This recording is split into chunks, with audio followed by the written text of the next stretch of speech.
concerned with the poem Death the Leveler. We were concerned with the poem Death the Leveler. And we have almost completed the poem. As you know, it is about death, the glory of death. Death is presented here as the great leveler, one who levels everything. And the poem is written by James Shirley. As I told you, the last of the Elizabethans. And it is concerned with the mighty power of death. The mighty power of death. Before death, the king and the beggar are almost or equal, of course, the king and the beggar. And in spite of family status, in spite of the glories that we have, in spite of our family status, in spite of our power, in spite of our position, we are destined to die. Destined to die. That is, even there are, of course, racial differences, the white people, the black people, all are alike before death.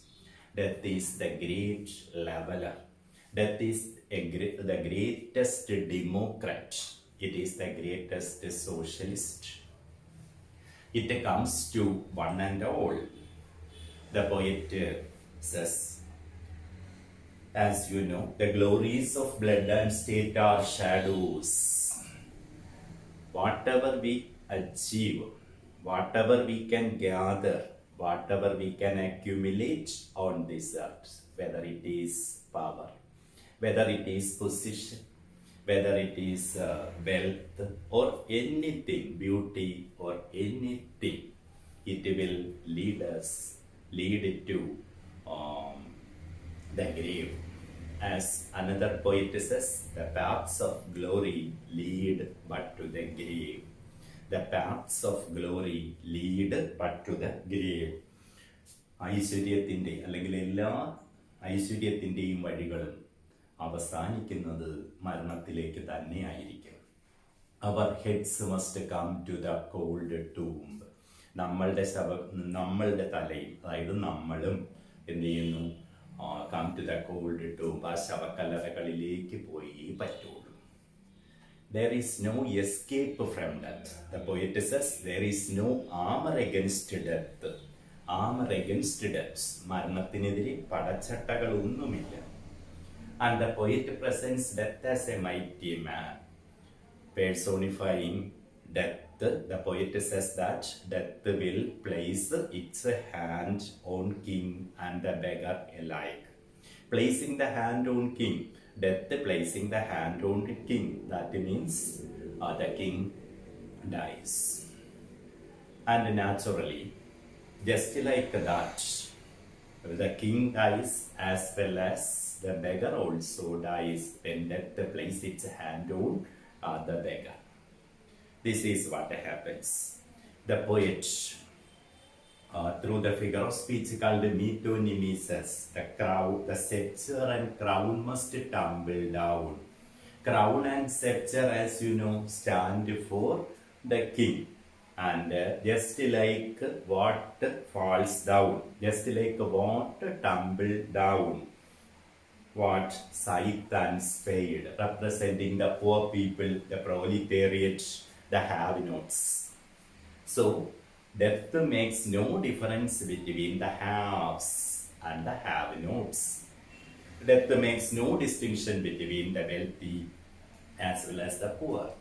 Wealth makes no distinction between the beautiful and the ugly. Some men may achieve glory. Some men may become great through their swords. That is, they kill people and they assume power. The poet says that by killing others and planting fresh laurels, laurel representing victory, And naturally, the kings may annex their kingdom. The king may conquer other lands, and the king may kill other kings and then exchange or annex their kingdom. That is why the poet says that they are doing their work with the swords and planting fresh laurels.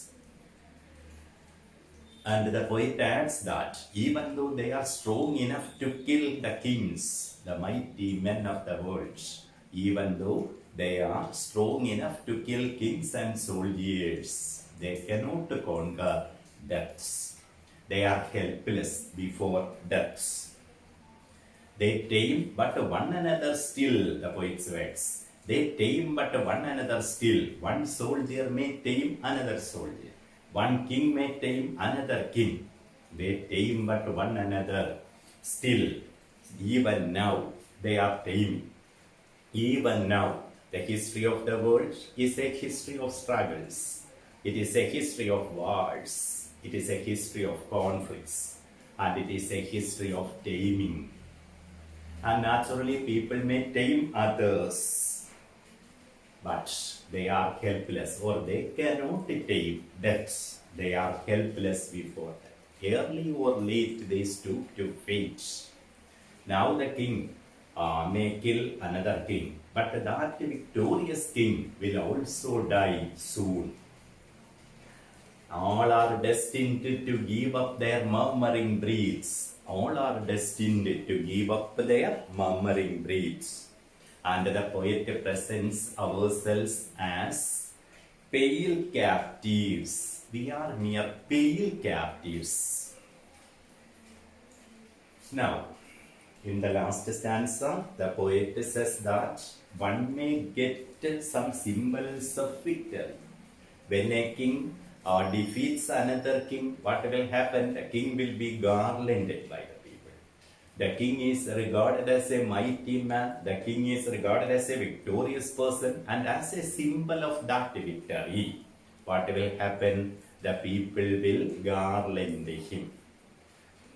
So the garland that the king wears now, the symbol of success, will wither away soon. The poet says it will not last forever. Victory will not last forever.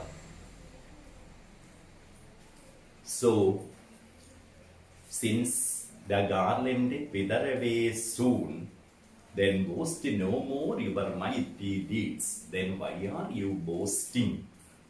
Boast no more your mighty deeds. Deeds, acts. There is no use in boasting your great deeds. You can boast of many things, but you must remember only. There is nothing in this boasting. Boast no more of your mighty deeds, because they will not last in this world. Upon death's purple altar now, see the victor victim bleeds. That is, before deaths, there is no difference between the victor and the victim. The victor and the victim are alike before death. The victor means who conquers, and the victim who is conquered. The conqueror and the conquered, the man who conquers and the man who is conquered, will have to die soon. And naturally, there is no difference between the victor and the victim before deaths. Your heads must come to the cold tomb. When a problem occurs, we are in the habit of thinking that there will be some people suffering from that problem and we are immune from that. We are not affected by it, etc. But we must think that our heads must also come to the cold tomb. We ourselves cannot save from death. For example, we say, alas, that man is gone. Pointing at our neighbor, we say, alas, that man is gone. When a death occurs in a neighboring house, we say, alas, that man is gone. But that alas is applicable to us also. Tomorrow it will be our turn. We must remember that we cannot save ourselves from debts. Our heads must come to the cold tomb. Only the actions of the just, the concluding lines are important. Only the actions of the just, good deeds, good actions, nishkama karma, noble deeds will last forever. No other thing will last. Only noble things will last forever. That is, nishkama karma or good actions smell sweet and blossom in their dust. Man is dust, and to dust he returneth. We know. To dust he returns. But our noble actions will last forever. So the poet indirectly asks us to do some noble acts before we die. We have a short lifespan, We have a short lifespan here, and during this time we must do some good, some noble deeds. Then only we can last forever. Our noble deeds will be remembered forever. Everything else will be forgotten. Everything else will become dust. But our noble deeds will be there. This was the poem as I told you. അറിയാമല്ലോ ഇത്രയും നോക്കി വായിച്ചു കാണുമല്ലോ. അതായത് James Shirley എഴുതിയ ഒരു പോയായിരുന്നു. Death the leveller എന്നാണ് പേരിട്ടിരിക്കുന്നത്. ഒരു ഫ്യൂണറൽ സോങ് പോലെയാണ്. കുടുംബ മാഹാത്മ്യങ്ങൾക്കോ സ്ഥാനമാനങ്ങൾക്കോ ഒന്നും ഇവിടെ നിലനിൽപ്പില്ല. അവയൊക്കെ നിഴല് പോലെ ഉള്ളൂ. വിധിക്ക് മുമ്പിൽ പടച്ചട്ടകൾ ഒന്നും തന്നെയില്ല. വിധിയിൽ നിന്ന് രക്ഷപ്പെടാനായിട്ട് പടച്ചട്ടയൊന്നും ഇട്ടിട്ട് കാര്യമില്ല.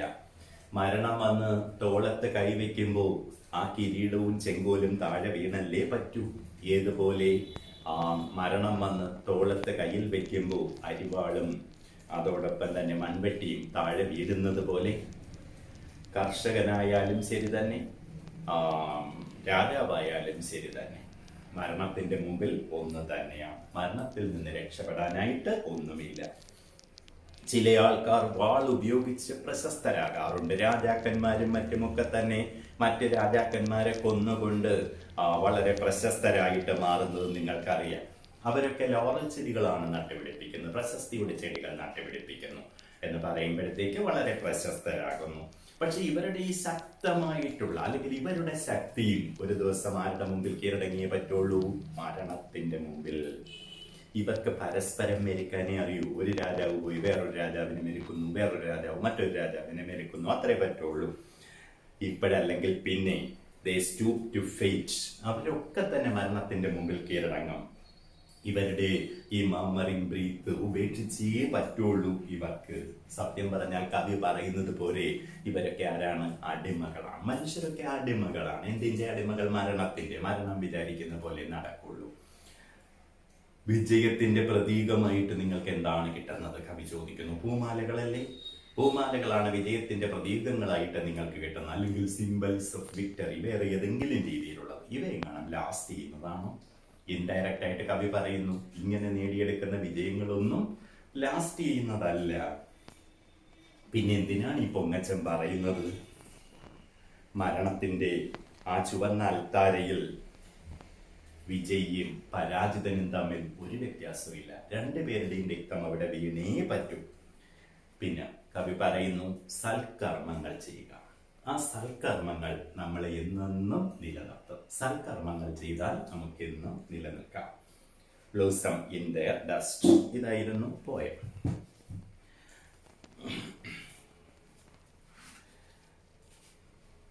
നിങ്ങൾക്ക് ഒരു സമ്മറി അയച്ചു തന്നിരുന്നു. അത് എഴുതിയെടുത്ത് കാണുമല്ലോ അല്ലേ? അത് എഴുതിയത് ഒന്നെടുക്കണം. ആ സമ്മറി ഞാൻ ഒന്ന് വായിക്കാം. എന്തെങ്കിലും കറക്ഷൻ ഉണ്ടെങ്കിൽ നോക്കിക്കോണേ. James Shirley, in his poem Death the Leveler, says that death makes no distinction between the rich and the poor, or the high and the low, and that death is inevitable. Nobody can escape from the hands of death. Nobility of birth and parentage and high social positions are of no use to a person to escape from death. The icy hand of death gets hold of kings and peasants alike. There is no armor against fate. Kings and peasants alike will one day or other have to yield to the inevitable. ഇതാണ് first പാരഗ്രാഫായിട്ട് എഴുതിയിരുന്നത്. Next paragraph. There are men who fight well with their swords and kill their enemies and get a victory. But their skill in fighting and their physical strengths are of no use to them to get victory over death. The victor has to become a victim of death. He may get a victory over men and keep them under control, but he cannot get a victory over death and is not able to have any control over his fate. They have to yield to it sometime or other. And second paragraph കൊടുത്തത്. Next, the garlands that a victor gets when he returns victorious soon wither away. The dry garlands do not speak of a person's victories. They are of no use to him. The victor has to surrender to fate and become a victim on the altar of death. Next, last paragraph. The poet concludes the poem in a moral note. He goes on to say that only our good deeds will survive us. A person's good and noble actions remain immortal even after his mortal body is turned into dust. A person's good and noble actions remain immortal even after his mortal body is turned into dust. ഇത്രയായിരുന്നു ഒരു summary ആയിട്ട് തന്നിരുന്നത്. അപ്പോഴാ summary ഒന്നുകൂടെ നമുക്കൊന്ന് നോക്കാം. First paragraph. James Shirley, name of the poet, in his poem Death the Leveler, says that death makes no distinction between the rich and the poor. James Shirley, in his poem Death the Leveler, says that death makes no distinction between the rich and the poor, the rich and the poor, or the high and the low, and that death is inevitable. But what James Shirley says is that death makes no distinction between the rich and the poor, or the high and the low. Similarly, death is inevitable. That cannot be avoided. Inevitable. That cannot be avoided. That will come to all. മനസ്സിലായില്ലേ ആ sense? ഇപ്പോഴും James Shirley തൻ്റെ death the leveller എന്ന പോയത്തിൽ death makes പറയുന്ന ഇതാണ്. ഇപ്പോഴും James Shirley തൻ്റെ പോവും ഡെത്ത് ദ ലെവലർ അതിനകത്ത് പറയുന്നു, death makes no distinction between, മരണം ഒരു വ്യത്യാസവും കൊണ്ടുവരുന്നില്ല. പാവപ്പെട്ടവരെന്നോ പണക്കാരെന്നോ, ഹൈ ഉയർന്നവരെന്നോ, ലോ താണവരെന്നോ. അതുപോലെ തന്നെ ഡെത്ത് ഈസ് ഇനെവിറ്റബിൾ, മരണം അവിഭാജ്യമാണ്. ഈ ലോകത്ത് ഒരു വ്യത്യാസവും കൊണ്ടുവരാത്ത അതായത് പണക്കാരെന്ന പേരിലോ പാവപ്പെട്ടവൻ എന്ന പേരിലോ വ്യത്യാസമൊന്നും കൊണ്ടുവരാത്തതും അഭിഭാജ്യമായതുമായ ഒന്നാണ് മരണം. Nobody can escape from the hands of death.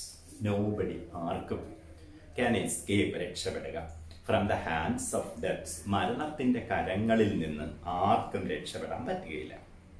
Nobility of birth, കുടുംബ മഹിമ. Nobility of birth and parentage, നല്ല കുടുംബത്തിൽ ജനിക്കുന്നത്, നല്ല അച്ഛനമ്മമാരാൽ വളർത്തപ്പെടുന്നത്. Nobility of birth and parentage and high social positions, ഉന്നത സ്ഥാനമാനങ്ങൾ, are of no use to a person, ഒരു വ്യക്തിയെ സംബന്ധിച്ചിടത്തോളം ഒരു ഉപയോഗവും ഇല്ലാത്തതാണ്. ടു എസ്കേപ്പ് ഫ്രം ഡെത്ത്, ഇവർക്ക് രക്ഷപ്പെടാൻ പറ്റുകയില്ല. ഇതൊന്നും ഉപയോഗിച്ചൊന്നും രക്ഷപ്പെടാൻ പറ്റുകയില്ല. ഞാൻ ഉന്നത കുടുംബത്തിൽ ജനിച്ചതാണ്, ഞാൻ ഉന്നത ജാതിയിൽ ജനിച്ചതാണ്, ഞാൻ ഈ കുടുംബത്തിൽ ജനിച്ചതാണ്, ഇങ്ങനെയൊന്നും പറഞ്ഞിട്ടൊന്നും ഒരു കാര്യവുമില്ല. The icy hand of death, ആ തണുത്ത കൈ, മരണത്തിന്റെ തണുത്ത കൈ, ഗെറ്റ്സ് ഹോൾഡ്, പിടിക്കും, ഗെറ്റ്സ് ഹോൾഡ് ഓഫ്, പിടികൂടുക. Kings and peasants alike, kings, അതെ, പെസൻസ്, ഫാമേഴ്സ്, കർഷകര്. കർഷകർ എന്ന് പറയുന്നത് അന്ന് ഏറ്റവും കഷ്ടപ്പെടുന്ന വർഗമായിരുന്നു. Kings and peasants alike. There is no armor against fate. There is no armor against fate. വിധിക്കെതിരായിട്ട് ഒരു പടച്ചട്ടകളുമില്ല. ആമർ, സംരക്ഷണ കവചം. എഗൻസ്റ്റ് ഫേറ്റ്, അതായത് മരണത്തിനെതിരെ. Fate here stands for death. മരണത്തിനെതിരായിട്ട് എന്ത് പടച്ചട്ട ധരിച്ചിട്ടും ഒരു കാര്യമില്ലല്ലോ. അമ്പ് വന്ന് കൊള്ളാതിരിക്കാനായിട്ട് നമ്മൾ പട്ടാളക്കാർ പടച്ചട്ട ധരിക്കും, വെടികൊള്ളാതിരിക്കാനായിട്ട് ബുള്ളറ്റ് പ്രൂഫ് ഇടും, അറിയാലോ. പക്ഷെ ഇതൊന്നും മരണത്തിനെതിരായിട്ട് ഇന്ന് വരെ ഒന്നും പര്യാപ്തമല്ല. Kings and peasants, high and the low, അതാണ് ഏറ്റവും ഉയർന്നയാള് രാജാവ്, പെസന്റ് ഏറ്റവും താണയാൾ കർഷകൻ. Alike will one day or other, ഒരുപോലെ ഒരു ദിവസം അല്ലെങ്കിൽ മറ്റൊരു ദിവസം. Have to yield to the inevitable, yield, കീഴടങ്ങുക, ടു ദ ഇനെവിറ്റബിൾ, അവിഭാജ്യമായത്, മാറ്റാൻ പറ്റാത്തത്. ഇവിടെ ഏതാണ്? ഡെത്ത്. ഡെത്തിന്റെ മുമ്പിൽ അവർ കീഴടങ്ങിയേ പറ്റുള്ളൂ. ഒന്നുകൂടെ നോക്കത്. James Shirley in his poem Death the Leveler says that death makes no distinction between the rich and the poor or the high and the low, and that death is inevitable. അവിഭാജ്യമാണ് മരണം. ഡെത്തിന് പാവപ്പെട്ടവരെന്നോ പണക്കാരെന്നോ ഒരു വ്യത്യാസമില്ല. Nobody can escape from the hands of death. മരണത്തിന്റെ കരങ്ങളിൽ നിന്ന് ആർക്കും രക്ഷയില്ല. Nobility of birth and parentage and high social positions are of no use to a person to escape from death. എത്ര ഉന്നത കുലജാതനായാലും, അതോടൊപ്പം തന്നെ എത്ര വലിയ അധികാര സ്ഥാനത്തിരിക്കുന്ന വ്യക്തിയായാലും മരണത്തിന്റെ മുമ്പിൽ ഒരു മാറ്റവും ഇല്ല. The icy hands of death gets a hold of kings and peasants alike. ആ മരണത്തിന്റെ തണുത്ത കരങ്ങൾ രാജാവിനെയും കർഷകനെയും ഒരുപോലെ ബാധിക്കുന്നു. There is no armor against fate. വിധിക്കെതിരായിട്ട് പടച്ചട്ടകൾ ഒന്നുമില്ല. ലാസ്റ്റ് സെന്റൻസ് പറഞ്ഞത് ഫസ്റ്റ് പാര കുഴപ്പമില്ലല്ലോ, ഫസ്റ്റ് പാരഗ്രാഫ്. ഇനി സെക്കൻഡ് പാരഗ്രാഫ് അതിനകത്ത് പറയുന്നത്, There are men who fight well with their swords and kill their enemies and get victory. But their skill in fighting and their physical strength are of no use to them to get victory over death.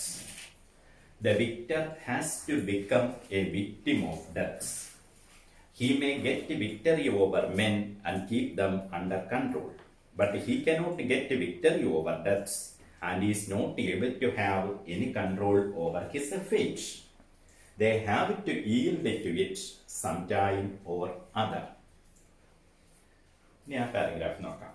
There are men who fight well with their swords. We know about many kings and soldiers who are in the habit of fighting well. They are experts in fighting and kill their enemies. They kill their enemies and get victory. They become successful. They kill their enemies, they kill other kings, they kill soldiers, and they get victory. But their skill in fighting Their skill in fighting needs much skill, and their physical strengths, and the fighter needs physical strengths, are of no use to them to get a victory over death. Even though the king or the particular person or the soldier is skillful enough, he has a skill enough to fight with others, to kill his enemies and earn victory or get victory. But this skill in fighting and the physical strengths are of no use to them to overcome deaths or to get a victory over them. You can conquer all others. You can conquer your enemies. You can defeat your enemies. You can kill your enemies. But you cannot kill deaths. You cannot overcome deaths. You cannot defeat deaths.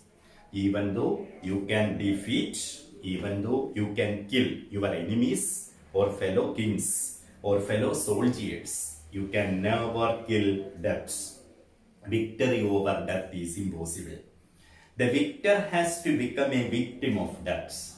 There are two persons, two groups, the victors as well as the losers. That means the victors and the victims.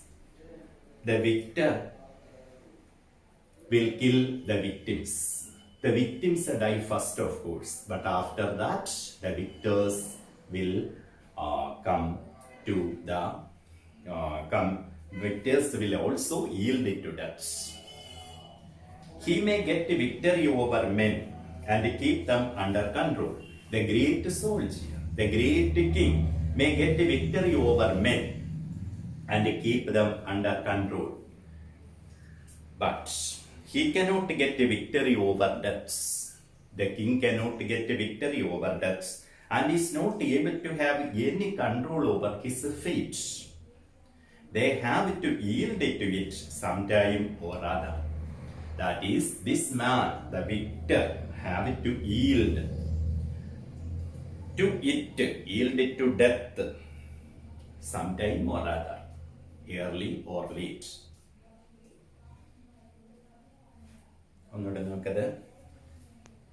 There are men who fight well with their swords. നിങ്ങൾക്കറിയാം, there are men, ആൾക്കാരുണ്ട്, who fight well, നല്ല രീതിയിൽ fight ചെയ്യും with their swords, അവരുടെ കയ്യിലിരിക്കുന്ന വാൾ ഉപയോഗിച്ച്, and kill their enemies, അവരുടെ ശത്രുക്കളെ കൊല്ലുന്നു, and get victory, വിജയം നേടിയെടുക്കും. But their skill in fighting, പക്ഷെ ഇവരുടെ നൈപുണ്യം ഉണ്ടല്ലോ, ഈ സ്കിൽ, കഴിവ്, in ഫൈറ്റിങ്ങിനുള്ള കഴിവ്, and their physical strength, അതുപോലെ ശാരീരികമായ ശക്തി, കായിക ശക്തി, are of no use to them, ഇതുകൊണ്ട് ഒരു ഉപയോഗവും to get victory over death, മരണത്തിന്റെ മുമ്പിൽ വിജയിക്കാൻ ഇവർക്ക് കഴിയില്ല. അപ്പോൾ ഇവർക്ക് നല്ല ശക്തിയുണ്ട്. ശക്തിയില്ലെങ്കിൽ വേറൊരു രാജാവിനെ ഫൈറ്റ് ചെയ്ത് പരാജയപ്പെടുത്താൻ പറ്റില്ല, ഇത്രയും പട്ടാളക്കാരെ കൊല്ലാനും പറ്റില്ലല്ലോ. അപ്പോൾ ഇത്രയും ശക്തിയൊക്കെ ഉണ്ടെങ്കിലും ഒരിക്കലും ഇവർക്ക് എന്ത് ചെയ്യാൻ പറ്റുകയില്ല, മരണത്തെ കൊല്ലാൻ പറ്റത്തില്ല. The victor has to become a victim of death. വിജയി എന്തായി മാറുകയാണ്, പരാജിതനായി മാറുകയാണ്, victim of death. He may get a victory over men. ഈ വ്യക്തിക്ക് വിജയം കിട്ടും. ആരിലാണ് വിജയം കിട്ടുന്നത്?